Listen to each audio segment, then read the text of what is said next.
Welcome to the I Do Wedding Marketing Podcast. I'm your host, Nina Adio, a social media marketing expert specializing in the wedding industry.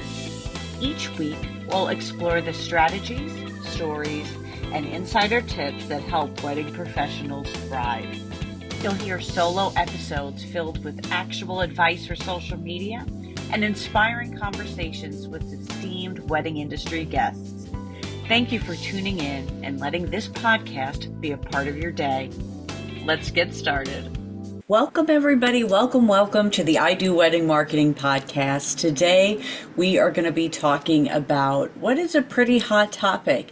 As a social media manager, when I meet with an inquiry, we'll kind of get a feeling of where they're at right now in their business, what lead sources are working, what isn't, and why they want to pursue social media management. Very often, they are making the decision that they no longer want to be on online directory sites that are paid for, and instead, they want to apply that money elsewhere. Now, once upon a time, before Google was as sophisticated as it is now, wedding directories were a really great thing. That was where you got your venue or your service seen. Nowadays, when you search local wedding venue on Google, it creates its own listing and directory where you can see things through Google business pages and so forth. So the true value of the Knot and WeddingWire, in my opinion, has potentially shifted, has essentially shifted these past pivotal years. So that has put more emphasis on the leads you are getting. Instead of viewing the Knot or WeddingWire as an online directory site, it now is something where you are paying for it for leads. But the leads people are getting can be problematic. Wedding professionals have expressed feelings of, well, one, you don't really own that lead, right? You don't get their true email address or anything like that. Two, the leads may not be quality. They may not be real. And what I would always tell my clients to do is to join this particular Facebook group. I've been in it for years and it has really evolved. It is called, right, ready for this? The Knot, WeddingWire, and Other Wedding Advertising Scams. And it's a safe place for wedding professionals to speak together about what their experience is. Unfortunately, people have expressed, right? This is not anything I know for sure. It is what I'm hearing others say, that they have trouble getting out of contracts, that they cannot get the Knot to listen to them or substantiate these fake leads or reimburse them for fake leads and so forth. So this is a safe place where wedding vendors can say, hey, does this look suspicious to you? Or, hey, this works for me. It's not a scam, here's why. Or even, I decided to allocate my funds from here to here, and here's why it worked. Very often in this group, you would get members of or employees of the Knot coming in and kind of spying. But since then, an admin team has really become very proactive in the group. And today I'm going to have one of those members on with us. I am really excited to have Anthony Grant on in particular today because he's a former Meta Ads employee. He's a wedding business analyst and consultant.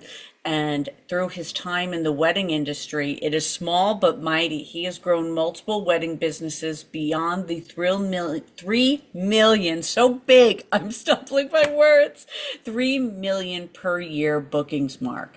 We're going to be able to learn more about Anthony and Olympus Insights. That's his consulting firm and group that I'll put in the show notes. But we're going to hear a lot from Anthony himself and not just me relaying it to you. So let's talk to Anthony and hear more about what's happening within this group and the industry. Anthony, thank you for being here today. Where are you coming from? I'm in Scottsdale, Arizona, actually. It looks like, Besides this, yeah, live on the beach, on the beach. living your best life. So that's going to entice people to know, how did you get here? Yeah, yeah. So before the show started, you were telling me a little bit about Olympus Insights, and I want everybody to hear about that. So can you tell me a little bit about yourself, Olympus, and what you do for wedding pros alike? So Olympus is essentially a like my software development, AI development platform, which also is heavily based on analytics and tracking. Something I do for wedding people, especially on this in the tracking and analytics, because that is grossly underdone in the wedding industry. And so I basically help people get insights into what's going on in their business, how their marketing is working, stuff like that, how efficient their processes are. And well, actually, a good way of explaining what I put this in my notes is that I'm like Doge for the wedding businesses. Or if you ever watch the TV show Bar Rescue, where they go into the bars and they're like, oh, well, you're messing all this up and you're not even tracking this and this is off and everything like that. That's what I do. When you have a wedding business, sometimes like you'll have stuff where you're spending like 80% of your time on this thing that is not producing any income for you. And it's something some people like they're holding on to it. Like don't need to do it. They can have somebody else do it, but they're like, but it has to be done right. But you can hire somebody who can do it like 80% of what you can do. And then you can focus your time on what's actually making you money. So it's just finding out like, oh, why are you doing this? Well, I don't trust anyone to do this. I was like, okay, so here's if you don't want to give people your logins, then you delegate the account access through like they log in through their own account, and then you can just hit a button and take them off at a moment's notice without having to go through and change all your passwords. So it's just stuff like that to make things more efficient. It's so great that you can explain things in a way to make people understand because what I find has been happening is that people get very used to their patterns, right? They say, I've been doing this myself, I'm not giving it to someone else. Or I've been on the knot for 20 years, this is what I do. Mhm. So, how did you get involved with the group? And I'll say the group name again, the Knot, Wedding Wire, and other wedding advertising scams. Mhm. So I was just joining. I started to get into like learning the industry because I'm relatively new. I've been there for 2 years, and I kind of like got baptized into the industry because it was like I was immersed because I had like an influx, a huge influx of clients. But then as time went on, I was like, I need to know more about the industry, what's the chatter and stuff like that. So I joined all these groups, and then I found the Not Scam group, and I was like, oh, it's interesting. So people are together talking about how what I see is that they're inefficient and they're not quality with what they're doing. So I reached out to the Steve, who's the creator, and I was like, hey, we should form a united front to actually take some action because I was like, why don't we just do I'm a person who like likes to do stuff. Like let's not just talk about it, let's do something.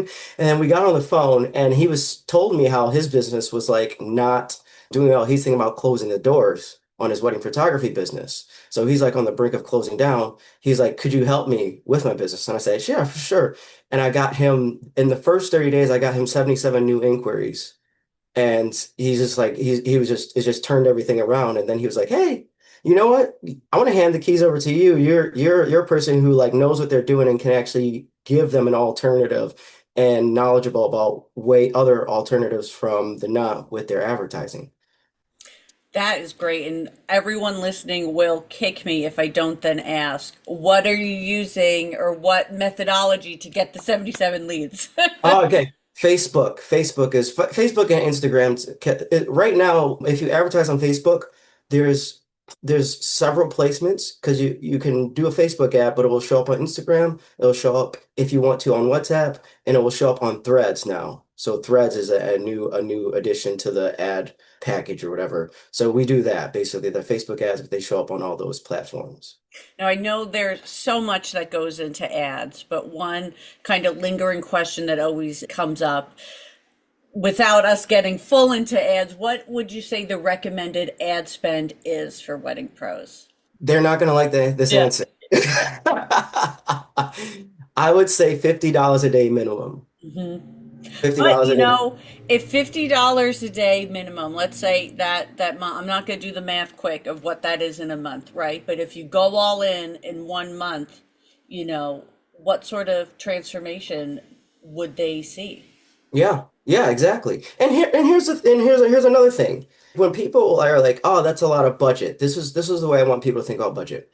So, like for wedding photography, it is when you run the stats on how much each industry should spend on marketing, and in photography or media, it's 14.29% of last year's annual revenue, right? So like if you're not spending that, then this is actually an issue regardless of what platform you're using. You need to get yourself up to that because that's what it means to be disciplined with your finances, is that you invest like the industry average amount or at least close to it every year.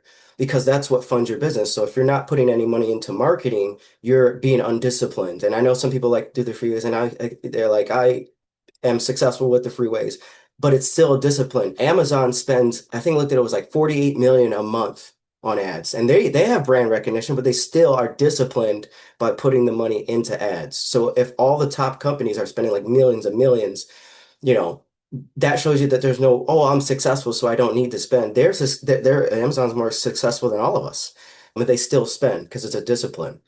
And if you're like, well, I don't have the funds to invest 14.29% into my marketing. So that's when I say, okay, reverse engineer that amount back into your package pricing.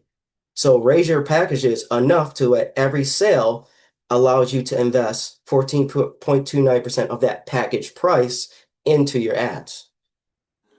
This is great because I had to stop myself to do the math, right? And so let's say you're spending at least $1,500 a month on Facebook ads, or Meta.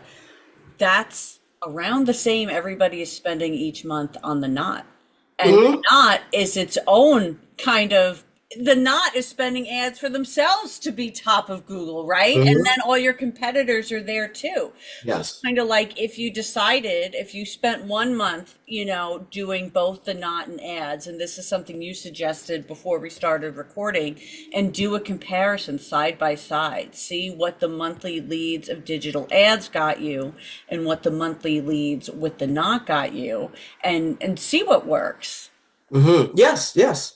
And you know what? What I recommend, this is the logical, like you do what's called a barbell hedge. You take 70% of your marketing budget in whatever the top performing one is, and then 20% in the next one, and then 10% in experiments. And as you experiment, if you find one that's better than the secondary one, then you move that one out, and then you experiment with others until you just keep finding ones, and then you end up with two solid lead sources, and you're continuously experimenting to find better, right? And then track your results with each, and then you'll just have like all these options, and you won't have to worry about, oh, what if this stops working? Well, I already have this one set up. So like if something happens, your Facebook account, even if it's better, what if something happens if somebody hacks it? What if someone reports you and they like shut down your account? You always want to have something backup for your business because this is like the lifeblood of your business. You mentioned how you were able to help Steve in this situation with his photography business. At what point did you realize this was a problem that was kind of happening industry wide? Okay. Hmm. Several things, and I want to like make sure because there's a few things that I saw that were really big red flags for me. Okay, so one thing I did, we talked about like how I know Amazon, how much they spend. I use tools like SpyFu and SEMrush. Have you ever heard of those? I've heard of SEMrush. So SpyFu is like a cheaper version of SEMrush. I do some of my preliminary stuff on there when I want to dig deep. I use SEMrush. But I did that with the Knot and WeddingWire, and I saw what keywords they were spending their money on. And the top 10, none of the top 10 were vendor related at all. So they were spending money on all their bulk of their income, like the bulk of it. And then as I went down the list on all the spending, every keyword, the only vendor that I found was venues. So that means that they are not putting really any money into promoting the rest of the vendors. And even with venues, it's not even at their top priority. So that was one thing. Another thing I saw is that the New York Post, where it talks about them cooking the books to sell for a $1 billion valuation just to go back private after people started like looking into it and asking questions. So that was, I mean, if they're going to defraud investors and now the investors need a return.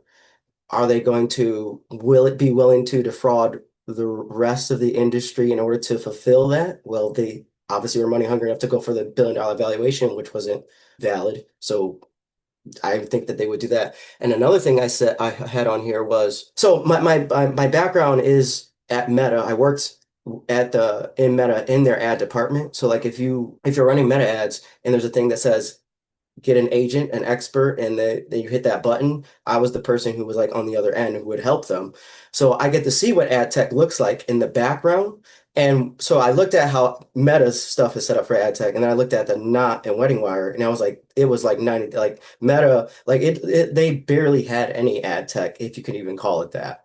So if they don't have the ability to deliver on what they're promising, it's not even possible that other people aren't being defrauded. And the last thing, even just look at, it's funny because people put their vendor profile on the Knot because look, I can shows my reputation and got the reviews. And this is supposed to be credibility. But if you look at the reviews on the Knot and WeddingWire itself, they have an average of 1-star rating on everything that allows reviews. And like 200 complaints in the last 3 years on Better Business Bureau. So like you're borrowing reputation from a company that is abysmal in their reputation. So I'm like all this stuff is not looking good. Yeah, and we would never expect a couple to invest in a wedding business that had that sort of rating and review and Yes. reputation. Yet all of, wedding business owners have felt locked into this. And I don't know what you know about this. I was speaking with a musician and they wanted to downgrade their package, but if they do, the Knot is telling them they will lose the reviews, which it feels like, wow, now they know that that's their last value proposition, right? Is the reviews. And now Mm-hmm. they're saying, well, if you downgrade, you lose those. Hmm. You know who never said that to their people? Google. Hmm. Google has never, I've never heard Google say that. Google doesn't hold your reviews hostage. So again, barbell hedge. When you are getting people from the Knot, when you fulfill them, start asking them for reviews on Google. So that way, if the Knot shuts you down, you got Google as a backup because Google will never do that to you. And I'm sure people don't want to do this, right? But we're wedding business owners, we're boutique small businesses. I'm sure if you reached out to your email list or somebody who left your review and say, hey, Yes. merging out the Knot, Google's now the value, it would mean so much to us if you could just copy and paste this and put Hmm. it in there. I bet you would at least get 30% who did it. Yes. No, that's okay. So here, actually, I'll go on with that. For one, this will even work. You don't have to have like a great reason. You can say, hey, listen, I'm trying to get my Google reviews up. My goal is 5. I'm 1 away from it. I'm just trying to get that one more. I know it's vain. I just want to like get like this is something I want to show to couples. I just want to get that up there. And you could even reference what they said. You said this in our conversation, could you highlight this thing that you said to me? So if you have that, your CRM, look up the message they have. Hey, could you mind like reiterating this in this review and then send them the link? And it's a good thing to do, perhaps even on their anniversary. Hey, happy anniversary. Hope things are going well. Checking it because that's the reason to talk to them. Like, oh yeah, anniversary, and then maybe you'll get a anniversary shoot out of it, or maybe something like that. I don't know.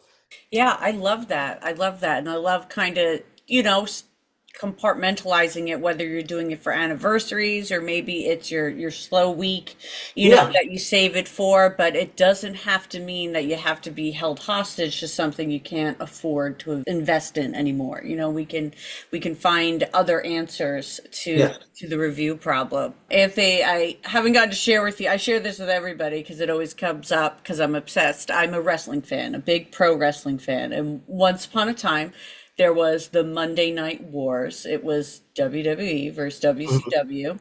And the competition was good. Like this was like the best time of modern wrestling, but then WWE bought WCW and it got really bad. And that's kind of how I felt when the Knot purchased Wedding Wire. Like I kind of feel like competition is good, Mhm. options are good. What do you think about where things started going wrong? Do you feel like it was within that period, kind of like I do, just because of my own funny theory and background, or do you think this is all more recent? I think that's probably when things started getting bad. I know there was leadership change during that, if I recall, as well with the leadership. And for what I can tell from talking with the people in the background, is like they were there in that merger. It was like the focus was less on producing a product that was viable from the technological standpoint and more of just like churning out sales and money. And the tech took a back seat around that time, it seems like. And then when they did get to it, they stacked tech on top that really didn't even jive with the other one, but they kept the old one there and then stacked more. And then it's just like it's you like you go into a hoarder's house. And like everything's just all like, when's the last time you even picked this thing and it's just there, it's all cluttered and everything. So I think that started happening around the time of the merger. And one thing I do want to say, another thing about, I just saw this as we're talking about the reviews with Wedding Wire the Knot, when you get a local Google business profile review and somebody searches photographer near like Louisville, Kentucky, at the top it shows, the sponsored ads, and then next it shows local listings. So that's like the second row. And guess who cannot appear in the local listings? The Knot and Wedding Wire. So you have an advantage against them in the local listings that they can never beat you there, ever. That's a great point because we all know that positioning is key. What are some of the most troubling stories you've heard from being in the group? I've heard a lot. I don't know how to rank them, but like the one that I think everybody can relate to, even if you're not in the wedding industry, is like that in it, like you have a subscription and they just don't let you cancel it, or they make it just ridiculously difficult. I heard of people like trying to cancel their contract or their subscription, and they go to contact the Knot, and oh well, your account representative isn't available, or they're sick, or and they just have always have a reason. Like it's like a person like who owes you money, and then every time you call them, they're like you can't get a hold of them. It's like that. But at the same token, when they would say, "Oh, I want to upgrade," they got a hold of a person like that, and so there's that having that like difficulty. And I explained to Jennifer Davidson, it's like a dark pattern, Roach Motel, where you can get into the contract, but you can never get out. And they create like this, you have to jump through all this, like do all these hoops, and it's like a maze to try to get out of your contract. And you're basically, I don't know the legality, but that is like, it has to be close to wire fraud, right? Like where you're just like charging somebody they want to stop the charges, but I don't know. That's You have to imagine once the contract, the designated period is over, there should be an opt out, right? And right. that's what I would notice in the group, people saying that they cannot get to the point where they can opt out no Yeah. matter how long it's been. Yes, exactly, exactly. That's a nightmare story. There's another one where, like you said, they said, oh, if you cancel, you're gonna lose your reviews. Like that's basically like it's like blackmail. That's one of the bad horror stories. People getting sent either bot traffic, like robots, like or and then counting that as leads. And so they're like, oh, look at all the leads you're getting. That's pretty bad. There's a lot of stories out there of and I heard of, oh man, I heard of people getting threatened when they speak out against the Knot. Those are some bad Yeah, ones. well, that's why I appreciate you coming on because this is something I've actually avoided talking about just because, I am a wedding industry, professional and service provider, and you don't want to speak out on another business. But then once the not whistleblowers started to confirm what we were talking about in this group, which is that they really were sending fake leads after people would express not getting leads. And they really were doing kind of chicanery to avoid people getting out of their contracts. That's when I said, I think this is okay to talk about, and Mhm. the Knot is, welcome to come on and talk about, Mhm. the the opposition too, but from what I'm seeing, it's troubling. And I love that the group is just a safe place where people can talk about their investments. I think because they've spent money on the knot, they're entitled to be able to talk about it and say when they think something's wrong. Yes, yes. And you know what? I guess like there's I have two questions about that. One, where do we get where's this kind of zeitgeist of this feeling that you can't speak out against another business come from? I always thought that was peculiar because I don't have a problem speaking out against another business, but I don't know like why is the culture like that? I Yeah, don't, so for me, I felt a lot of the events are sponsored by Wedding Pro. So it almost felt just like almost like the same way vendors would feel almost like they have to invest in this group because it's like the only game in town. I, mm, for a while, was feeling like, oh, they're so involved in so many industry events.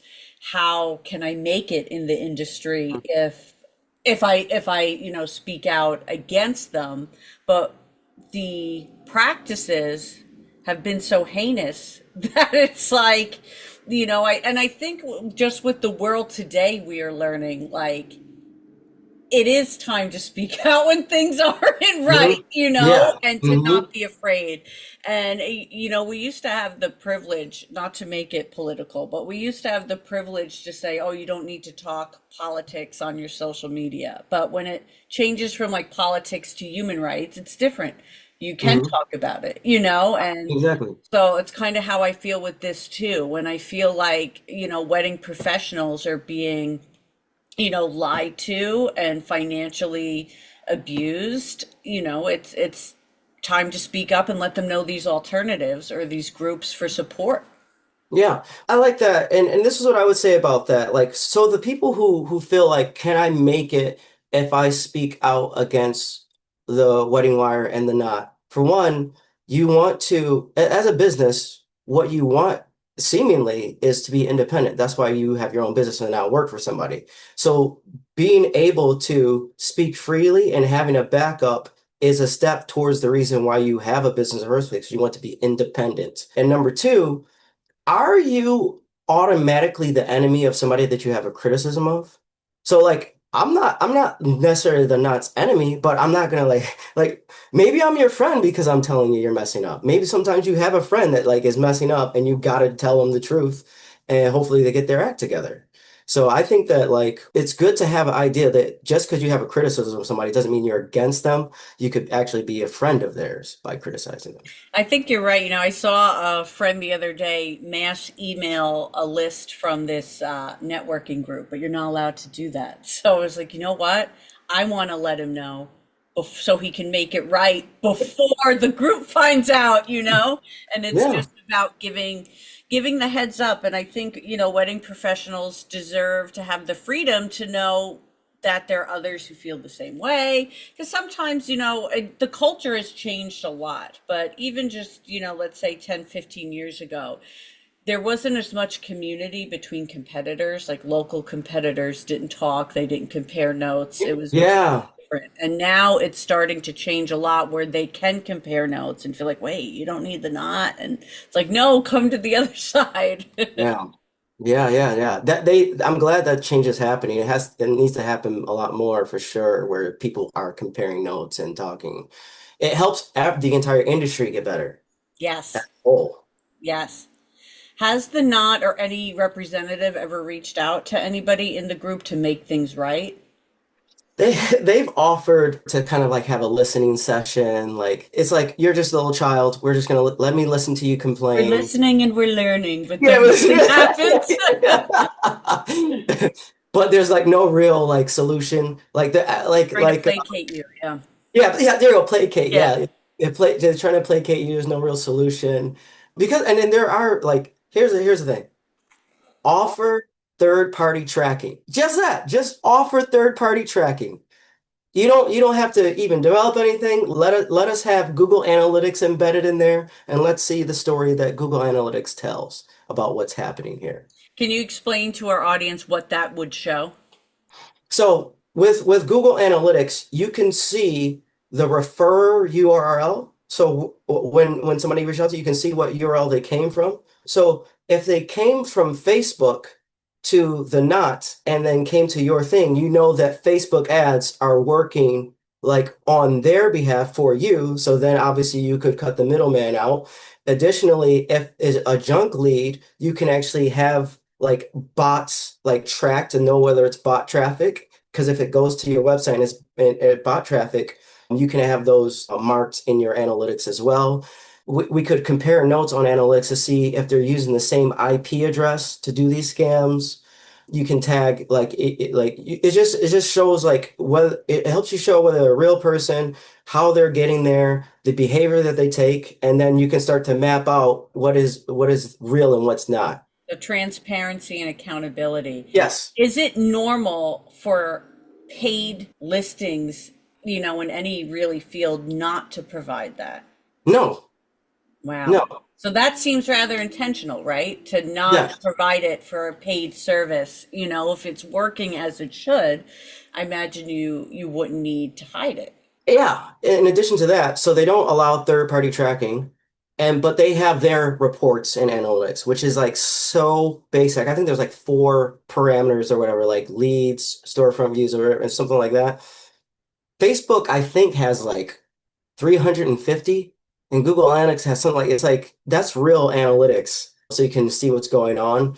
There's a reason why they're giving you this low level analytics, like, oh, we have our own. It's like, okay, have your own, but Google's is way better and it's free. Oh, well, I got analytics here, and it's not even really done. Their analytics contradicts itself internally.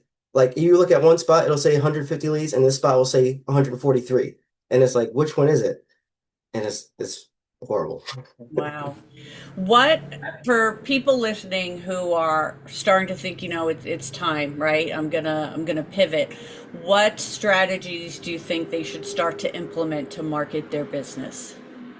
I think that they should, for like again, tracking and attribution. So set up analytics and attribution to you where you know where everything is right now. Because if you take a snapshot of where you are right now, you will be able to tell whether it increases or decreases, right? You'll be able to tell. But if you're not tracking it, a lot of people go like, "Well, I feel my business is getting better." Nope, your feelings don't matter. Forget about feelings because what you want as a business is to make money, right? That money value is a number and it's built by other values before it. So all these other numbers add up to that money number. So you got to track that. If you want this number to go up, you got to like track everything that leads to it. Then at minimum, you can really be platform agnostic. If you have website traffic, set up a retargeting campaign on Google, YouTube, Facebook, Instagram. And what that does is just that anyone who's already went to your website, if they are on Facebook or Google or YouTube, it'll like show your ad to them and then have an exclusion to say if they became a lead, then stop. Because at minimum, you want to at least follow up with the leads who have already made an action that show that they're interested in you but haven't filled out the form, regardless of platform. And that's like obviously that like it's fortune is in the follow-up. And so like if you establish that, that's just a discipline that everybody should do. Follow up with your traffic on whatever platform. That's what I would start with. Are there different tiers to how wedding professionals can work with you? And I ask because it sounds so incredible that I'm like, my God, this has got to be expensive. It is. So pretty much I only typically work with like firms. I don't really work with individuals. Then and to give people an idea, I'll do like overhaul like with like software development, make sure like from soup to nuts that everything is fine-tuned, automations, AI implementation, and that's pretty much like $30,000 up front. Or you can sometimes I'll do a payment plan for that setup. If I do for a retainer to handle the ads and for you on your business, that's $3,000 a month. And for consultations, one-on-one or with my team, like where I just like kind of tell you like what you need to do, that's typically $200 for an hour. So those Right. are like So would that still be impactful if somebody, let's say they have a photography business like Steven and they wanted to do the consulting, even though they're not a firm, in those sessions, would they still be able to, learn enough to start to implement things? I think that it will be worth 10 times that amount. Hmm. because they're doing something like they're going to be doing something that is already wasting money 100%, and something that could be and some of these things are very easy to fix. For example, if you're running Facebook ads or Instagram ads and you're on an iOS device and you're running them from that iOS device, you are getting a 30% surcharge from Apple on your ad spend. So every dollar you spend, only 70 cents is going to the actual ads. And so just right there, how much are you spending on ads? Is it possible that if you change that one thing, you'll save yourself at least $200? Like, I'm pretty sure it's going to be a lot more than that. There's stuff where people have friction points in their flow. Like maybe if you go onto this part of the website and you try to fill out the contact form, or the button to book is like not working, or something is non-functional on the website. There's 404 error codes coming up. Their page speed is low, or has this thing that's wonked out, or maybe it's not mobile optimized, so people can't navigate it or something. There's always all types of things that I'll find out. I do a marketing audit report, a website report, competitive report, like all these things. You're gonna have like months of homework from that one session. Incredible. You're helping wedding businesses, and whether big or small, but in the intro, I read how you're bringing people to beyond the 3 million per year in bookings mark. You're doing just so great with your business. And like you said, it was kind of in a short amount of time you were able to get ingrained into the industry.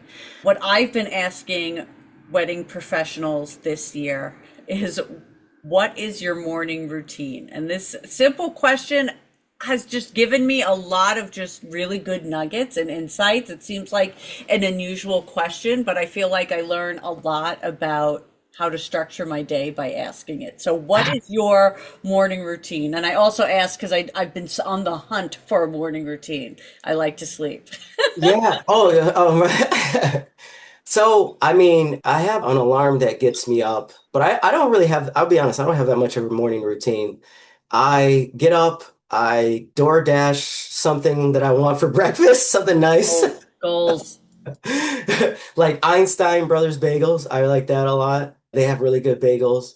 And while I'm waiting for it, and like maybe just doing a couple chores and getting stuff ready. But actually, this is more important. The night before is when I make sure everything's planned out for that my nighttime routine is better than my morning routine. But the day before, I make sure my entire schedule is filled with what I'm going to do, and then with breaks and everything. And then basically in the morning, I start off with whatever I planned the night before that I wanted to tackle first. And pretty much the way I do it is the stuff that's the most difficult, that I want to do the least, I put that in the front. And then usually I'll have like music playing in the background while I'm doing it, or sometimes I listen to like a podcast. And this is what I recommend for people in the wedding industry. Listen to people outside of the industry for knowledge as well. Some of the people that I recommend for Facebook ads is Ben Heath, Business Mindset, Alex Hermosi. If you want to see I would say if you want to see what it's like to collaborate and what webinars could be, and innovations in the overall industry itself, Nathan Latka. And for a mindset, just general, Big Think. I like Big Think.